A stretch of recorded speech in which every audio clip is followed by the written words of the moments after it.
Greetings, my friends. I am called to return and come to speak about transcendental psychology. We're really reaching that point of sovereignty, inner sovereignty, the sovereign integral, the wholeness within. And when we are whole, we are in the present. We are in the presence.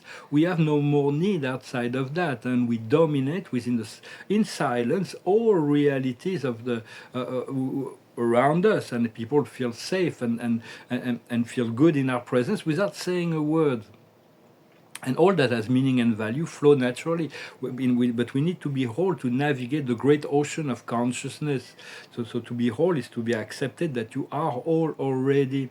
And we're opening many doorways for humanity to all the spiritual experiences that we have are opening doorway. They're anchoring that into the subconscious, so they will be able to utilize some of those energies for their own spiritual evolutions. I thank you not to forget to subscribe. I thank you so much for your likes, for your sharing, for your comments, and for your donations. Somebody was saying on the internet, I saw something interesting, I forgot who he was, that at the end of all civilization that vanished, all that is left is the art and the architecture.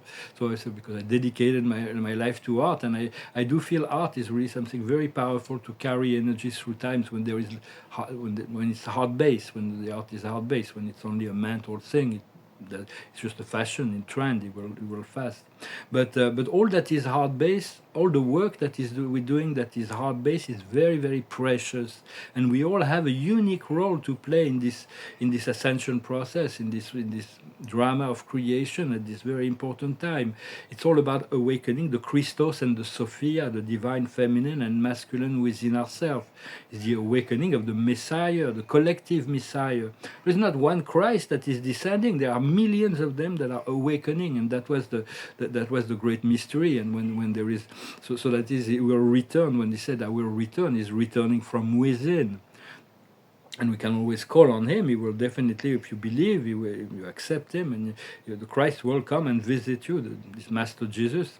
And so, but of course, he might choose to descend in the presence in the glory of the celestial host at some point in time, and when humanity will have shifted.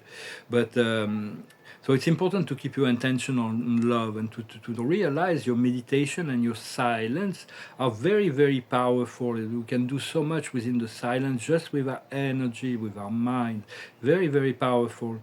And no matter where we come from in life, no matter where, if you have heavy karma, light karma, or our incarnation, all those who are determined and determined to serve life, God will do all that is divinely possible to save them. But all those who are not, may not pass the test. It's all a matter of frequency and intention and soul. But God will take care of all soul, even those who do not make the ascension. It means their soul has other lessons still to learn, and they will be given that opportunity. For we are all one eternal life that is evolving and growing together. So. Even the dark souls are given the opportunity to return to the light. Very soon there's going to be the solar flash that's going to be activating all kinds of new potential. It's going to clear up all kinds of things. It's like the original teachings were saying that as a teacher of truth, a teacher of light, you have to enlighten 1,000 people. And then those 1,000 people have to enlighten 1,000 other ones. So that when 1,000,000 becomes 1,000,000, then everything shifts forever. But I think that is really happening. There is 144,000 that are activated. Spirit told me a long time ago that I have my 1,000. I've made my 1,000, my work of enlightening 1,000 people. But there are 6 million souls from the higher planes that chose to incarnate to play the game of ascension on the planet. Originally, it was really when the earth was crying out, everybody was called from every dimension to come and serve the earth, to assist her in her liberation, because she was crying out and she was no way she could liberate herself. And personally, Spirit showed me that I was a little bit condescending. I was like, who are those people? They are sovereign beings. They have God within themselves, and they're submissive to some madness illusions. It's like, hey, just wake up, but from outside it didn't work. So it's like a call was said to who wants to incarnate on the planet. there was 6 million that got chosen, but at first there was a big silence. It's like for half an hour nobody responded, because we were in a space, in a dimension where we had it all. We were like understanding, love, power, wisdom, abundance, eternal connection, family connection, all of this. We were in light body or spirit body, and we were like, we had no need of any kind except to continue to create and live a life of pure expression.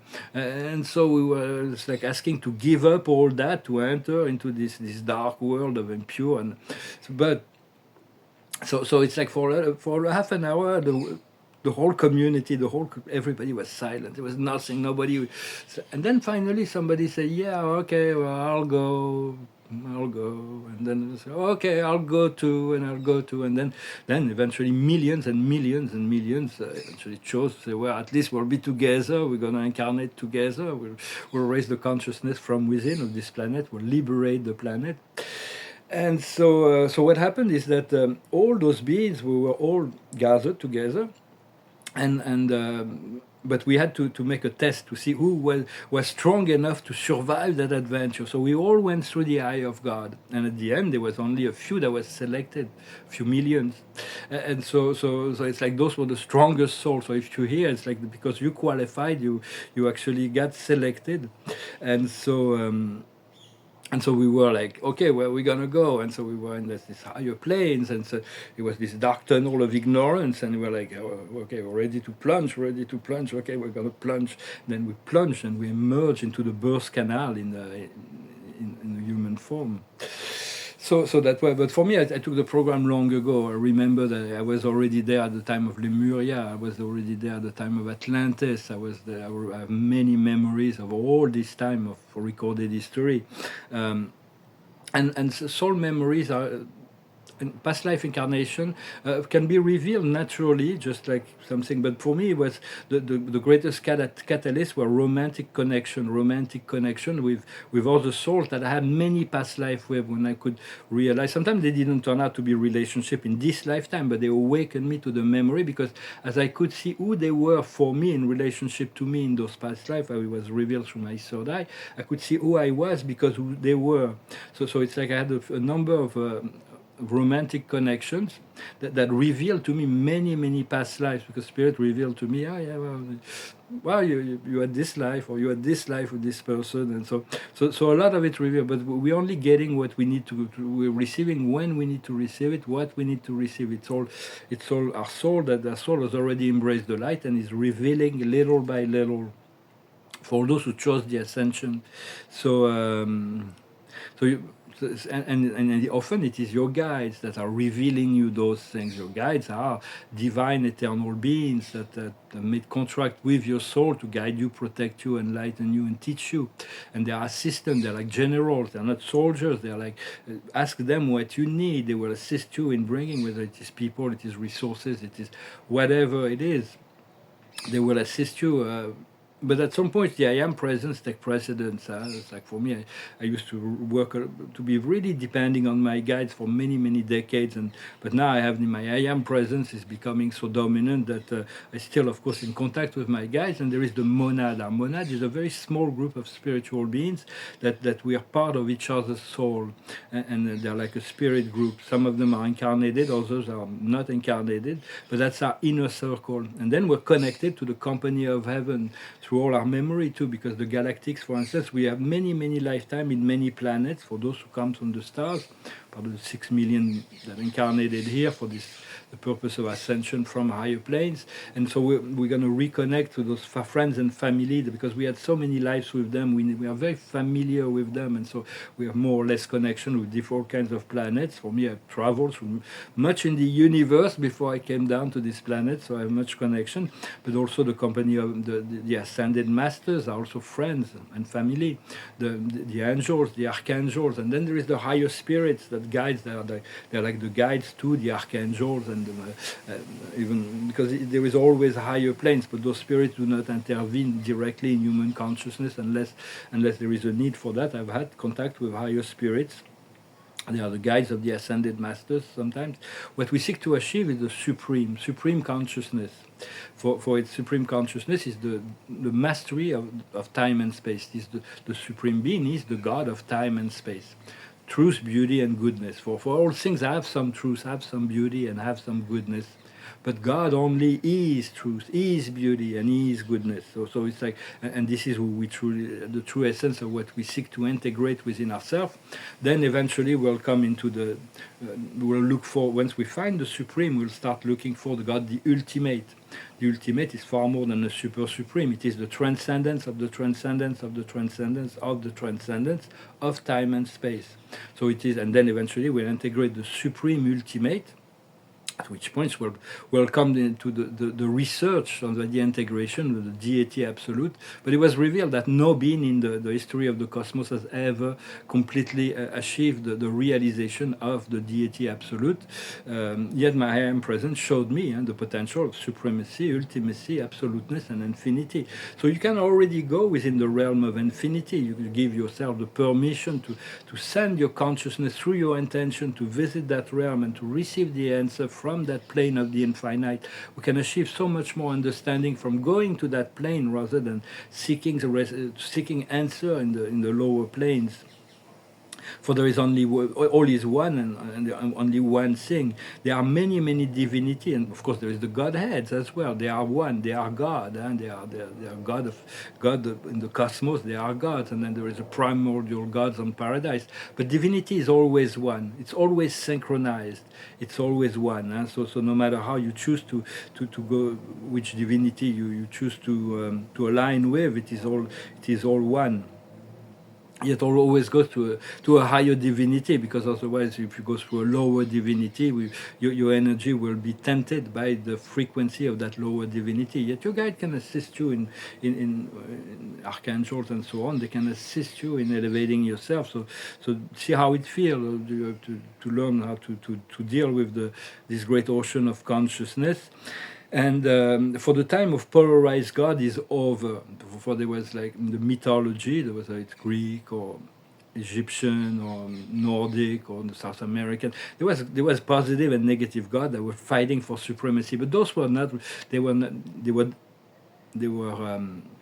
ascended beings, but they were very advanced extraterrestrial that were playing the roles of God, and they were like. But now all those beings are all in the service of the one, because the time have changed. So the time of the polarized gods have changed, and so we have to understand from the past, present, and future are one within the great ocean of consciousness. From the higher plane, all past, all present, and all future I perceive as one. So and it is all happening one now. So we have to be able to. Once we realize and connect to that energy, we're able to shift our internal reality to any future desire we choose. So it's because it's about trust and flow rather than need to control the outcome yet, because we express our intention and then we allow the spirit to guide the flow. It's all about energy and the frequency of high consciousness, which is truly unlimited in truth, and there is no limit to the ability to raise our consciousness, but it comes to us step by step, so that we don't get overwhelmed. And we need to learn to, one of the great keys, to learn to travel astrally. When we sleep, when we dream, or when we sleep, we have this life, or we travel, we all travel in many places. But now it's learning also to do it consciously, to the realm of the astral spiritual. I wrote a book about that, but I didn't publish it. It's a manual, a guided instruction about the protocols on how to travel to other planets, other dimensions in group. And so I'm going to rewrite it and upgrade it, and very soon publish it as a manual of guided instruction. But that may not be enough for people to be bold enough to go for it, to try it. For now, we can, more and more people are having spiritual experiences outside of their physical body. But so I might be opening as a side project an interdimensional space agency, a traveling agency, to initiate people, to teach them how to project their consciousness to to other planetary bodies, other dimensions, as an initiation, and then we'll have also a research center that with more advanced people will do research. There will be more scientific research and exploration center. So that we'll see how that comes about. For the ascension and the awakening is originally activated by outside forces, outside energy. Like you read a book that's going to change your life, or you get a message that awaken you, or you find a teacher that's going to that inspire you to look for that. But eventually we have to return to the kingdom within, and to realize that energy and starting receiving directly from the source. And the sovereignty has to be internal. It's about spiritual maturity and stabilization of our energy.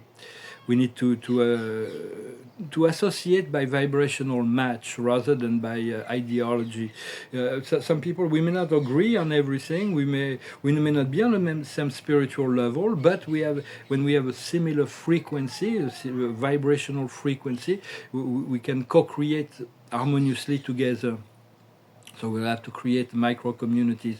Right now there is there is the sleeping population, but otherwise there is two groups: the dark cabal that is trying to create a new world of pure dominance through their greed and cupidity, where they can dominate, and there is the ascended masters energy, the star seeds, the awakening communities, the first wavers that are wanting to create a world of freedom, peace, and joy and creativity. And so those worlds, the dark ones, are still allowed to less and less, and the light is consuming all their energies, and they're all gonna vanish. But there is still free will among the unawakened population, the sleeping population. So that's why God is allowing that to continue a little bit.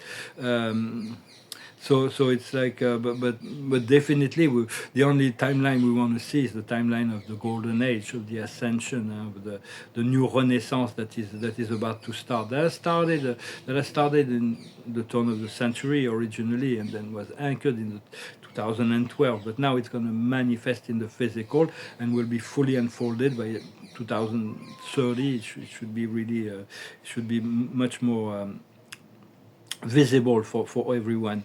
I wanted to make a tech minute and talk about the replicators. Replicators are galactic technologies that are crystalline based, bringing from the 0 point into a manifested material form, and the crystals hold programs of what they can manifest. This technology will replace a lot of, will fulfill a lot of needs. There will be no, every human family will be given a replicator as long as they know how to maintain it, and to make it work and maintain it.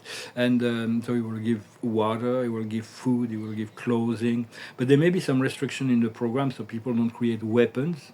For the first when they gave the 3D what they call printer, the first thing people did was create weapons. So that was a proof that people were not quite ready for that technology.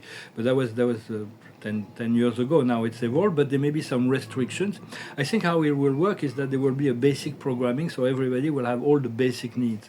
Then people will be able to, for instance, if a chef creates a great meal, he puts it into his replicator, he'll be able to replicate it as many times as he needs. But he will also be able to sell it to people who will want to eat that meal. It won't be geographical. It will be a distribution from his replicator will be replicated in anybody's replicator around the world. Distance won't matter because it will go through the 0 point energy. So people will be able to buy a meal from anyone, anything, or even buy the recipe so they can reproduce it many times. Or for me, if I make a painting, I will be able to sell the painting to someone. I'll probably do only one for that, but without having to distribute it with packing and shipping and all that. We'll be able to utilize those platforms of replication for many use, and there will be people will be able to trade their creation, because we're going to need to continue to trade and be creative and continue to innovate. And but everybody will have everything they need through the 0 point technology. There is all kinds of technology, galactic technologies that will be revealed in the years, decades to come. And it's already there. It's already present in the ethers. Huh? We just need to go and get it and make it happen when it is the time. So one said that, yeah, when you ask the spirit realm or you ask God, be prepared to receive it. Be prepared to receive the answer. Be prepared to receive the answer to your prayer. Otherwise, it will be blocked. If you're praying but you say, well, God is not going to answer, God will not answer. But if you're praying and you expect an answer from the Creator will answer. Maybe through an angel, or it doesn't matter. It's not the messenger, it is the message that is important to see, to learn to read what your intuition is telling you, your higher self. And when there is an obstacle in front of us, very often in the past we're trying to avoid the obstacle. We need to go around it, but now we're realizing that if we go around it, the obstacle will come back again. I'm talking obstacle, I'm talking about fear, I'm talking about doubts, I'm talking about traumas, I'm talking about shadows. It's better to accept to pass through it so it is completely discharged. And my mother sent me a postcard one day with it was like it was a photo of a road with a little gravel, and it says the mountains we see before us becomes gravel once we've traversed them. It's like, because it's never the obstacle, it is the ability of the soul to traverse it. So it's like be fearless, continue to focalize on what is wanted. Well, I thank you very much, my friends, for your support. I thank you for your presence. I thank you for your connection. Continue to do your work. The card of the day is the young. It's about it's time for action. There is no more time for delays or waiting or all that. And the time of action is coming finally. And so I'm going to pull a few more cards. The Spirit is asking me to sing this song. I'm not really completely comfortable with singing it, but I'll practice. So just be indulgent. It's called "Running Home to You." Can't say how the days will unfold. Can't change what the future may hold. But I want you in it, every hour, every minute. This world can race by far too fast. Hard to see while it's all flying past. But it's clear now, when you're standing here now, I am meant to be wherever you are next to me. All I wanna do is coming running home to you, come running home to you. All my life I promise to keep running home to you, keep running home to you. And I could see right from the start, that I would be, you would be my light in the dark, light in the dark. You gave me no other choice but to love you. All I wanna do is come running home to you, come running home to you. And all my life I promise to keep running home to you, keep running home to you, home to you. I can't say how the days will unfold, can't change what the future may hold, but I want you in it, every hour, every minute. Well, it's still very tentative. It's like they really wanted me to change. It's like until it's integrated, it's not easy to sing a song. But maybe I will integrate it one day and then sing it better. But for 3 days, this song has been going on in my mind. So it's like they're pushing me to jump. And the card of the day is about rest. So it's about rest, about action and rest. It's like act when you need to act, rest when you need to rest. The higher wisdom is forgiveness. It's important to apply self-forgiveness, not to be in judgment of yourself or others. Where the understanding is about righteousness and to be truthful, to be righteous, to stick to what you know is right. What we need to do is protection. We continue to protect a vision. We're guarding a vision. We're protecting our energy, and we are being protected by heaven. And what is coming as the outcome of this process that we're traversing is liberation. And there is really freedom and liberation that is right before us. Well, thank you very much. I wish you a wonderful day, and I'll talk to you later. Namaste.